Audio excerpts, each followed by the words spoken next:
প্রায় হারিয়ে যাওয়া একটা রেসিপি চাল কুমড়ো ভাজা।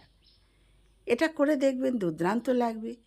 গরম ভাতে ঘি দিয়ে ডাল দিয়ে খুব ভালো লাগে। শিলে বাদাম, সর্ষে, কাঁচা লঙ্কা বেটে নিয়েছি, চাল কুমড়ো নিয়েছি। চাল কুমড়ো এইভাবে কেটে নিলাম।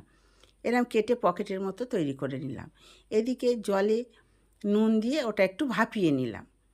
10 মিনিট ভাপানোর পর এদিকে বাটিতে একটা ব্যাটার তৈরি করে নিলাম। 1 চামচ বেসন, 1 চামচ সুজি, কালো জিরে আর একটু নুন, লঙ্কা গুঁড়ো আর হলুদ গুঁড়ো দিয়ে একটা থকথকে ব্যাটার করে নিলাম।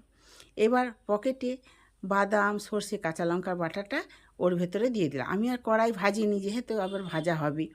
এইবার ব্যাটারে ডুবিয়ে একটা একটা করে ভেজে নিলেই আমাদের চাল কুমড়ো ভাজা রেডি। ফেসবুক থেকে দেখলে ফলো করবেন, ইউটিউব থেকে দেখলে আমার চ্যানেলটাকে সাবস্ক্রাইব করে দেবেন। নমস্কার।